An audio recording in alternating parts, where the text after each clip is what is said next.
Hello, and welcome to another exciting episode of Point and Fail. It's been a while, and I'm really sorry. Work got the better of me. We were opening a new store, and I don't know if you've ever had to fully stock a brand new store in 5 days so you can open on time, but you have very little free time because when you get home, you just want to sleep. So, where were we? We were trying to decide between Robert and Hugo for date number 3, and I'm gonna go with Robert.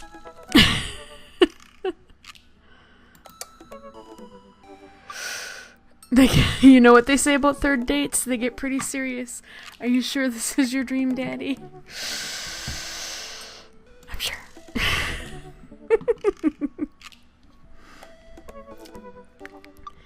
See, I wasn't gonna go with the obvious choice here. But I really like this character. This is my dream daddy, you guys. I think it might be real. Oh, so good. I really wish it would load a little bit faster.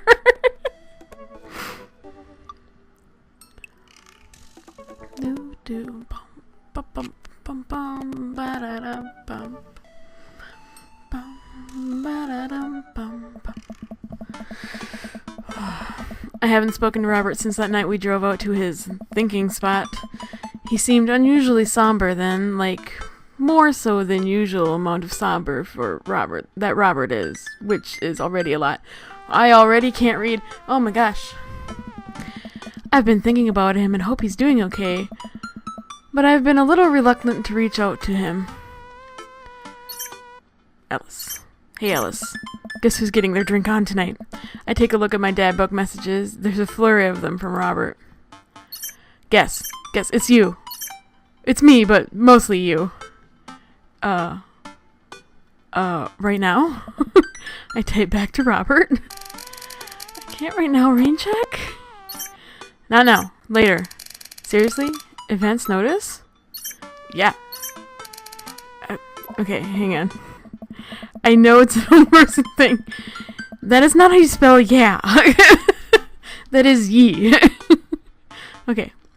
Yeah. 8 p.m. Jim and Kim's? Sure, man. Not that I'm unappreciative, but I think this is the first time that Robert's given me more than an hour's warning before hanging out. Amanda pops her head into the hallway. Music I don't recognize blaring from her room. What's up? I'm hanging out with Robert later tonight. Okay, cool. Robert, who is my friend. I have friends. I'm happy for you, Dad. People enjoy my company, Amanda. Ugh. Dad, I'm so happy for your continued development as a human being.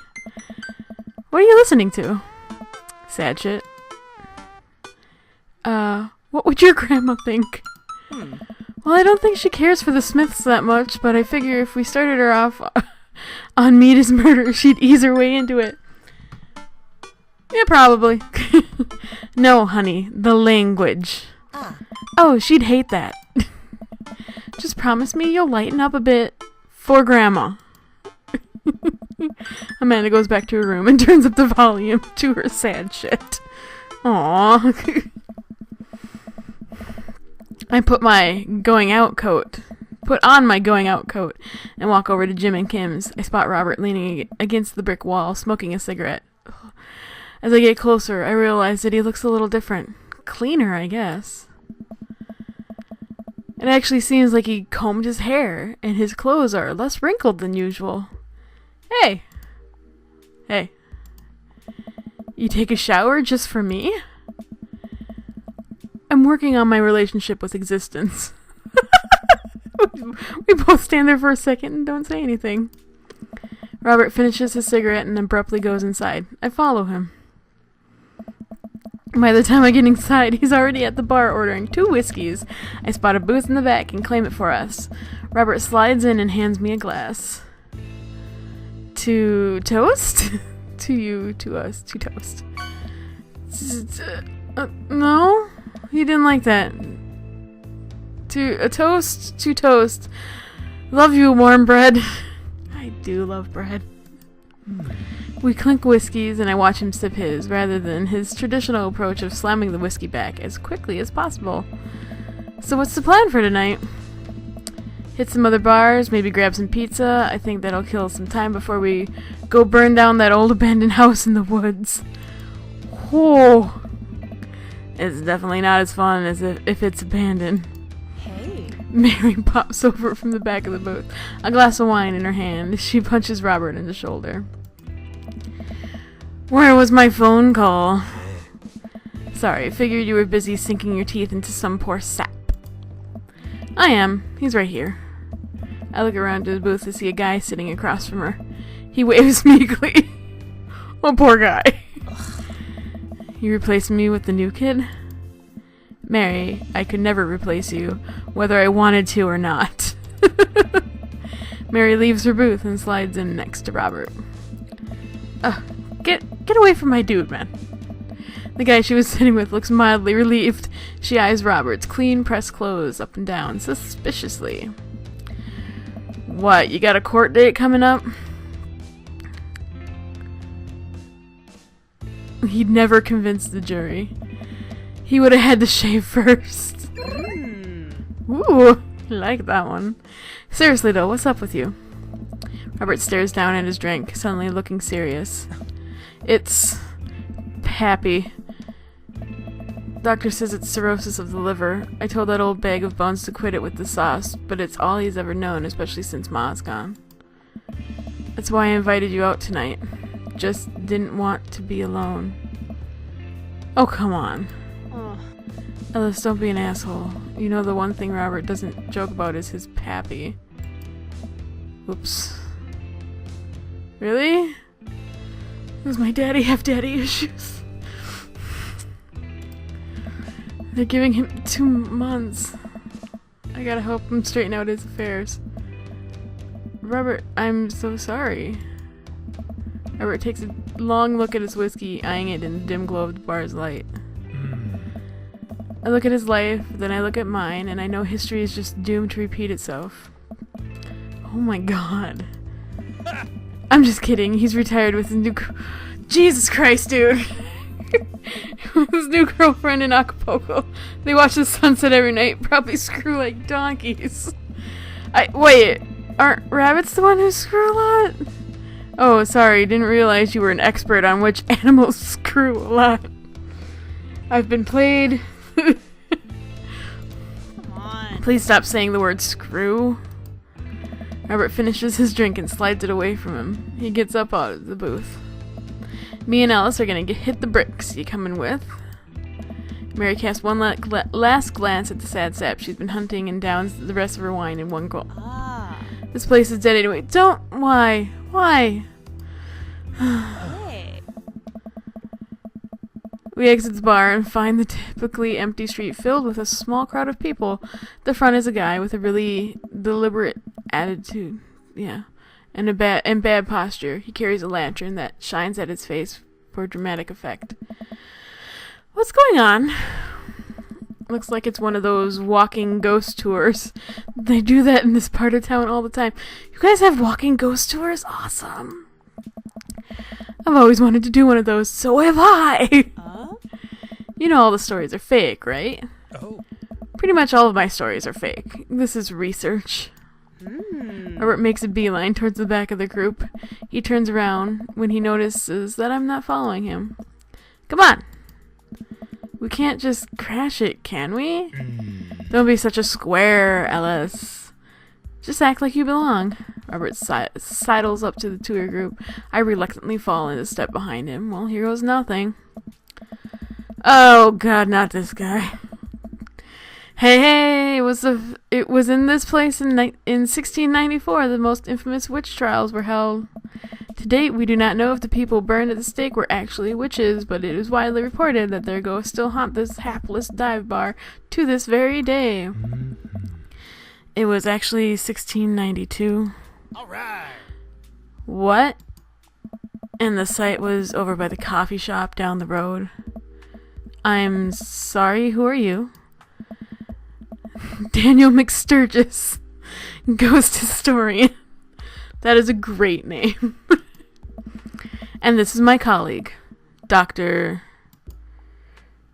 Oh, God. Dr. 90s reference. Dr. 90s reference? Dr. 80s reference. Dr. Loomis, paranormal investigator extraordinaire. We're touring America's most haunted locations as research for our new book. You may have seen our guest cameo on Paranormal House Hunters Extreme Edition.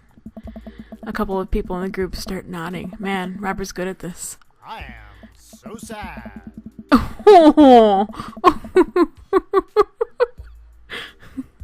Are you guys part of the group? I don't remember seeing you at the first stop. We like to keep a low profile. Easier to catch ghosts that way. Hey. They've definitely been here. Been standing next to them the whole time. Thank you, random lady who I do not know. Huh? As I was saying, the epicenter of paranormal activity can be found at the Coffee Spoon. Over there. The man who runs it has been plagued by hauntings since he signed the lease. Damn near driven him mad. But whatever you want to say is cool, I guess. It's your tour. Oh. Man, didn't know that about Matt. Wait. Wait, Robert's making this up. The rest of the tour group listens intently to Robert's every word. I think the tour guide can tell he's losing the group. Seems to be getting flustered. Oh, I don't like it when they fight. Thank you for your contribution and knowledge, Mr. McSturgis. Let's move on to the next haunted location. Robert, Mary, and I follow the group down the street. That tour guide's shirt is cool. Yeah, everyone in the group gets one if we make it to the final location.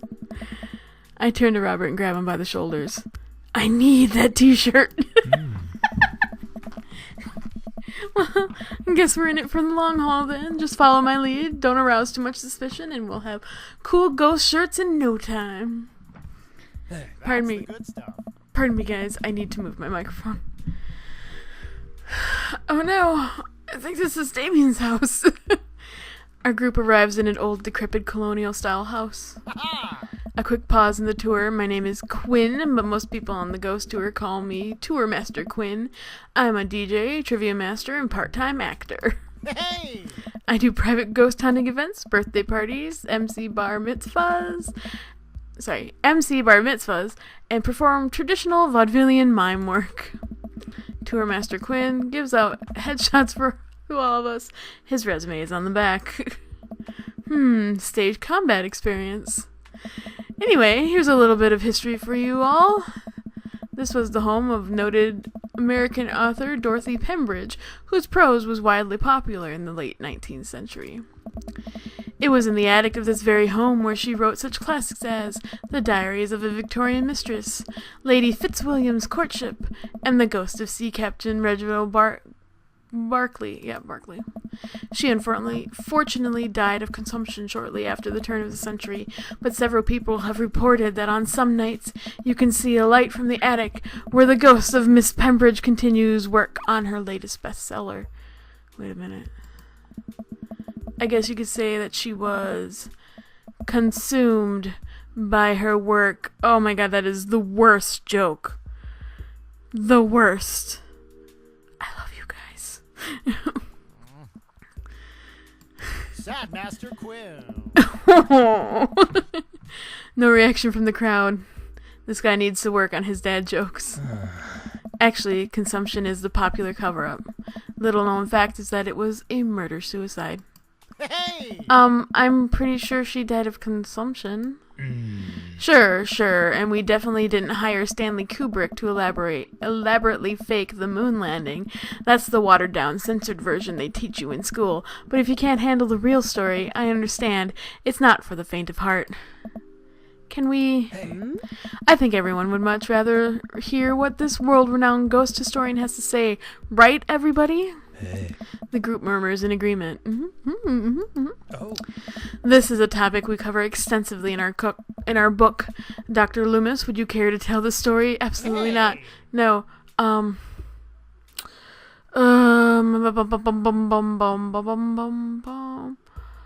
would love to riff something highbrow.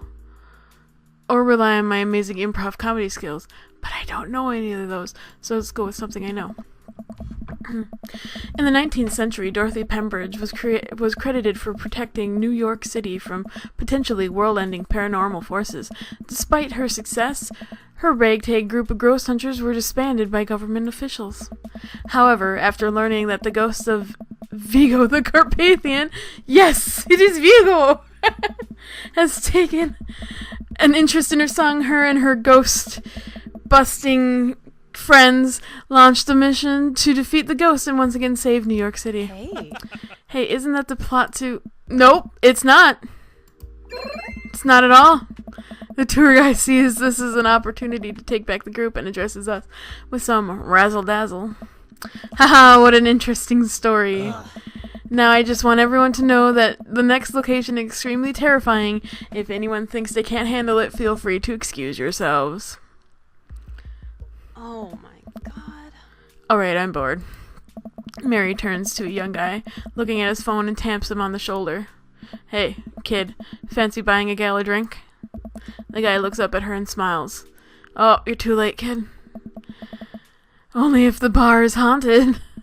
Honey, I can show you the most haunted place in town. I think I could exercise your...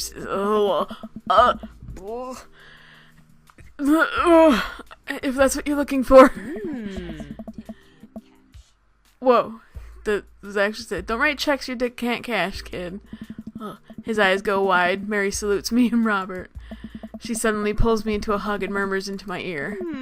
When you've known Rob for as long as I have, you know when something's wrong. Keep an eye on him for me tonight, okay? Okay. Sure, Mary. Good man. Mary pats me on the back and pulls away. She takes the guy's hand and leads him down the street. Take it sleazy, fellas. God help that poor soul.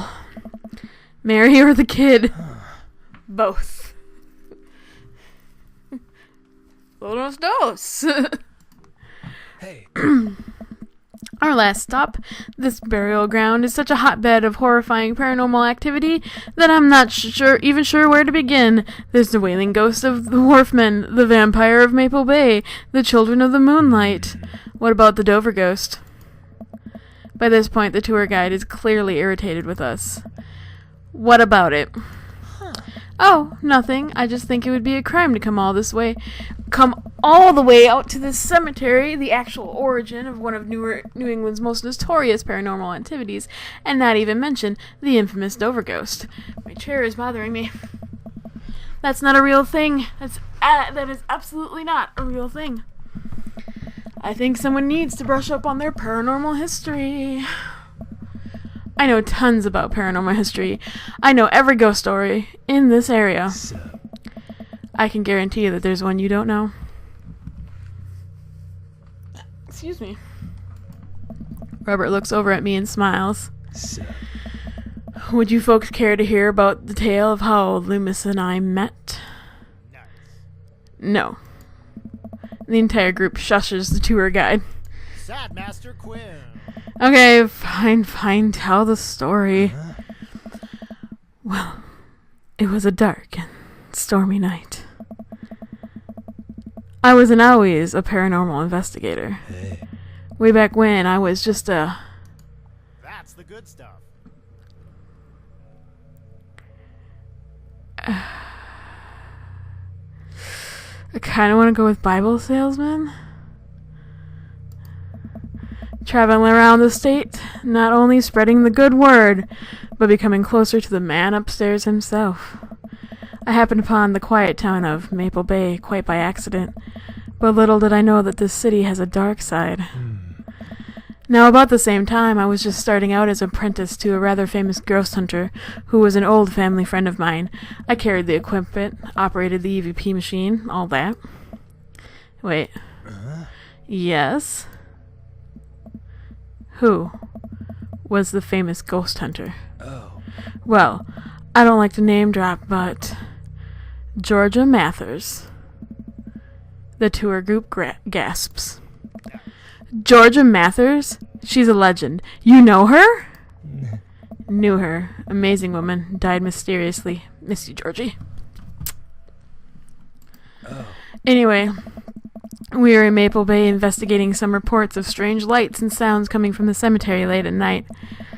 Now, we had been warned by the old crypt keeper that the place was highly dangerous, but Georgia was never one to shy away from an adventure. We camped out in the center of the cemetery for 3 nights straight. We endured your so-called wailing watchman. Wailing ghost of the Wharfman. Whatever. Your stupid vampire was just a teenager in a mask, but the Dover ghost, man, tell him, Loomis. So there I was, just walking back to my hotel after a long day of selling Bibles. Saving souls and selling Bibles. Also saving a couple Bibles. But never selling any souls, except my own. But that's another story. I lean over to Tour Master Quinn. Won it back in a fiddle competition.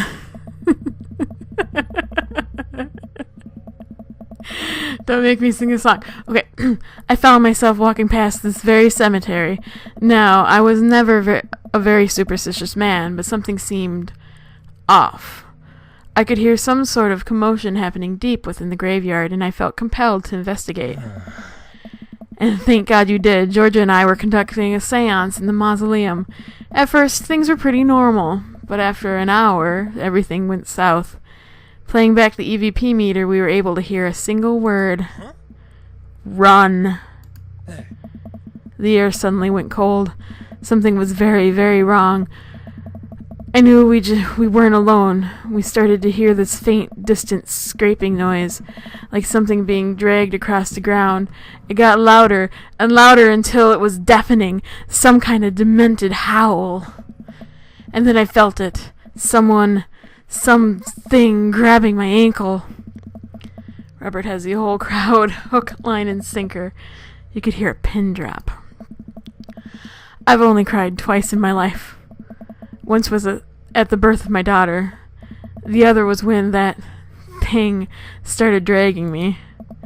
I wasn't sure where it was taking me, but knew it was no place I wanted to go. I was sure I was going to die. The moment I crossed the gate into the cemetery, I heard this god-awful screeching. I ran into the mausoleum just in time to see a man being pulled across the floor by... God, to this day, the mere thought of it ties my stomach into knots. It looked like a man, but like... I glanced at Robert. Like someone who didn't know what a man was supposed to look like tried to put one together. The arms were too long. Its eyes glowed red. It was like a walking shadow. What'd I do? What would any good person do? I lunged for... Shoot, what was his fake name again? McSturgis. It was McSturgis. It was Daniel McSturgis, because I think that's funny. Daniel. I grabbed his hand and entered into a tug-of-war with the unholiest of forces. I thought I was going to be torn in half. But I had God on my side. The pocket Bible I always kept on me fell out of my shirt pocket, and to this day I can remember what passage it opened up to. Oh, I don't know any good ones. Let's go with... Well, that's Stone Cold Steve Austin. So not that one. I would like to go to Revelations 1:3, but I don't remember what that is. Leviticus, maybe? Let's go with Revelations. Blessed is he that readeth, and that they hear the words of this prophecy, and keep those things which are written therein, for the time is at hand. I have no idea where Robert pulled that verse from. Hey, Robert. With a horrifying growl, the entity finally relented. Daniel and I collapsed onto the ground, exhausted. We were both covered in blood. The damn creature clawed into my chest, got me real good. Had to get 16 stitches. Please have a scar. Robert pulls down the collar of his skirt to reveal a long, wicked scar across his pecs. And that's how I got this scar. I followed Georgia Mathers to the ends of the earth. We faced exorcisms, demons, poltergeists that threw our equipment across the room, but I had never seen Georgia so scared. She was never the same after that, and neither was I. Watching what happened to Daniel and Georgia shook my faith, but I came out of that experience a better man and a better friend. And we've been brothers ever since. The tour guide gives us a round of applause as Robert and I share an emotional hug. As he embraces me, I can smell the cologne on his neck. Wow, Robert does clean up good. I find myself lingering a little too long on the hug. The tour guide seems to have bought it. He's even wiping a tear from his eyes. Thank you. It's an honor to be able to share our story. Be sure to watch out for our book. The Bro's Guide to the Hottest Ghost. I saw a demon. The shocking true story of seeing a demon. Paranormal excursions of the supernatural ice road chuggers. Let's see. Let's go with this one. Yes. Robert has to suppress a laugh at that one. Hey. Well, I think you both definitely earned your t-shirts. Yes. The tour guide hands us the coveted t-shirts. He then slips us both his business card and leans in close. Hey! If you guys are ever in need of a professional actor, balloon animal artist, Elvis impersonator, or nude model, please don't hesitate to contact me. Hey. You got it, buddy. After a couple tourists take selfies with us, we split away from the group and walk home. Aw, that was incredible. I really can't believe they bought all of that.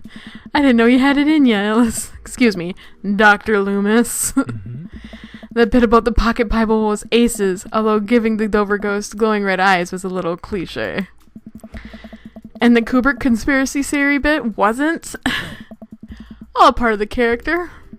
Well, we got the shirts out of it. We arrive in front of Robert's house. Want to have a drink? Is that even a question? Robert, how long have you known me for? Do you really think I would turn down the opportunity to share a fine alcoholic beverage with my treasured friend and accomplice, Mr. Robert Bobbert Small? If you ever call me Bobbert again, I will kick you right in the shins. Both of them. Hey. And then you can expect an angry phone call from my orthopedist in the morning. Bobbert. Robert just laughs and starts unlocking the door. His shins. My shins live to die another day. Oh. Robert leads me inside. I can't help but think about what Mary said to me. Robert did seem a little bit off, but that completely disappeared when we were joking around with the ghost tour. I don't know. He's hard to read. While I'm thinking, I hear claws skittering across the floor. Oh god. It's his pit bull. I'm about to be torn to shreds. I shut my eyes tight and brace for impact. Betsy, hey, be nice. I don't feel anything but tiny paws scratching by my shoes. I open my eyes. Betsy? Robert's dog jumps away from me, running around in circles and sniffing Robert's leg. He pats her on the head. He's so cute. Hey, that's not a pit bull. That's the cutest, dumbest Boston Terrier I've ever seen. Betsy, you're not a pit bull. And you weren't taken by the Dover Ghost. You all heard that. The Dover Ghost. Betsy's made of tougher stuff than that. Ain't ya, girl? Betsy rolls over for some well-deserved belly rubs. Oh. I just keep a picture of a large pit bull in my wallet in case of emergencies. Comedic emergencies. You douche. We make our way to Robert's living room. For a quiet man with arguably the oldest pickup truck that can be legally driven, his place is amazing. There are sleek modern appliances throughout the room with a big flat screen TV mounted on the wall. It's covered in clothing and alcohol. He has shelves upon shelves with DVDs. Guess he wasn't lying about being really into cinema. He pours us both a glass of whiskey from a well-stocked bar in the corner, while Betsy curls up on a pile of cushions. So, how'd you really get that scar? And don't tell me you got it from fishing for Alaskan king crabs in the Bering Sea or something. You trained me too well. Robert laughs and takes a sip of his drink. My daughter and I were riding our bikes. I hit a rock, flew off over the handlebars, and then we went to the hospital. And that's it. Hey. Not a very interesting story. I've never heard you talk about your daughter. Yeah, no, 3 dates and you finally talk about your kid. Daddy. Well, I have one. That's her. He points at a picture on the wall of a very serious little girl with dark eyes. Yep, that's definitely Robert's daughter. How old is she? 25, 26. Not too sure. Does she live around here? Whoa. No, Val lives back home in Brooklyn, works at some new media online magazine thing, makes buckets, though. He suddenly seems really serious. I probably shouldn't press him about it. Oh. You like Santana? Who doesn't? Yeah. Sup? Great. Robert puts on Santana, then takes a seat on the couch next to me. He suddenly downs his drink in one gulp. Hey, are you alright? This is not Santana. Hi. Robert leans in and kisses me, the taste of whiskey burning my lips. I'm surprised at first, but slowly relax into his arms. He pulls away slightly, his lips barely brushing against my mouth. I am now. I can't say anything. At best, managing a sigh. Robert leans in again, kissing me harder. He pulls my bottom lip, his teeth, and bites lightly, sliding a hand under my shirt. My heart pounds my chest as he lies us both down onto the couch. He kisses the trail of my neck, his teeth grazing my skin. My goodness. I just... Wait.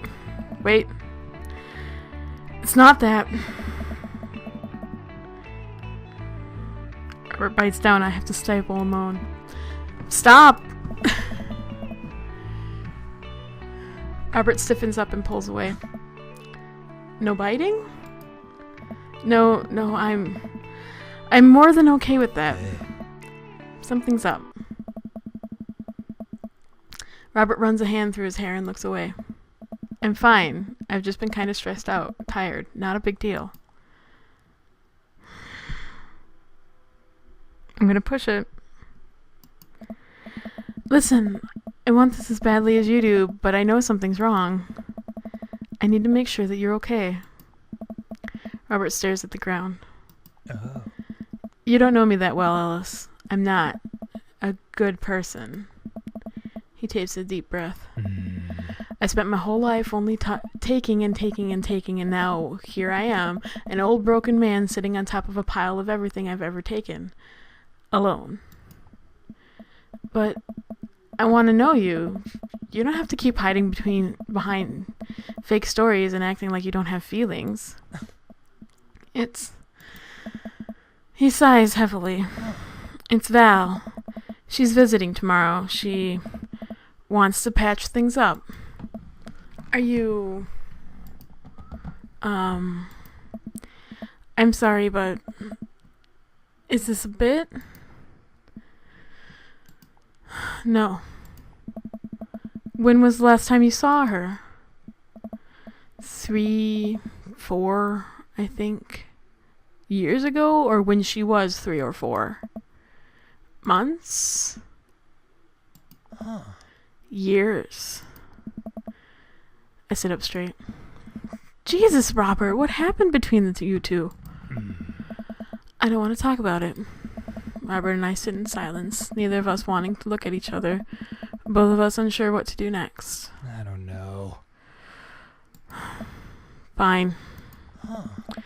Things were already bad between us. I cared about her. I always did. Things just got in the way, and before I knew it, she was leaving for college and wanting nothing to do with me. Marilyn and I moved out here to settle down. We thought it would help to get away from all the distractions, all the money, the drinking. But temptation gets to you. I tried to be better, but I just couldn't. And then the accident changed everything. I think every day about how she must have died hating me. I never became the better man that she wanted me to be, the one she always saw in me. I'm really sad. She was the last thread Val and I had connecting us together. I didn't know that when I lost my wife. I didn't know that when I lost my wife I was going to lose my daughter too. Robert. I spent so much time chasing after things I thought were going to make me happy that I ruined my only real chance at happiness. Now my wife is dead and my daughter hates me. And then I convinced myself that this, he gestures vaguely in my direction, was going to make me happy. Why do I even try anymore? I'm so sorry. I know how hard it is to... No, you don't. How could you possibly know how this feels? You did everything right. Your daughter loves you. You're a good person. I was a terrible husband, and I'm an even worse father. I have no idea why she's even bothering to contact me now. I know I'm just gonna fuck it up like I always do. I'm broken. I shouldn't even go. Robert puts his head in his hands. Ow. My legs are bothering me.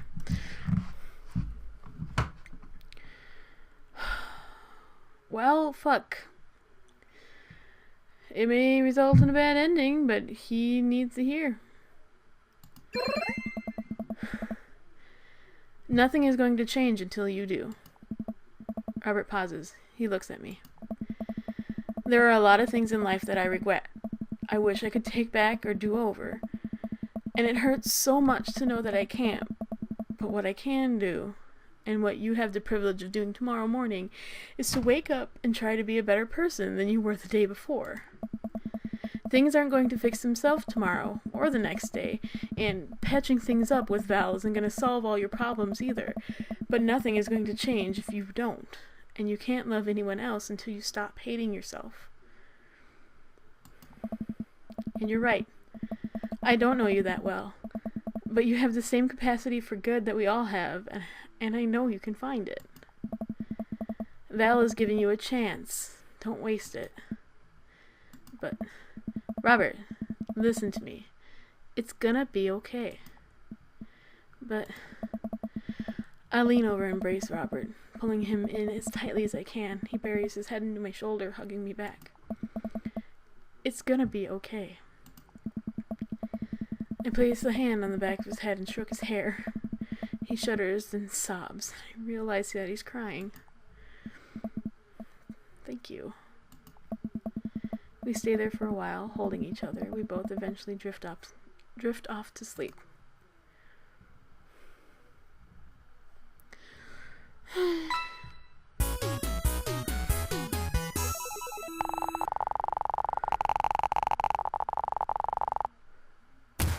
like you a lot. I just want that sound cue all the time. Well, next time we'll find out what happens after date 3. Bye!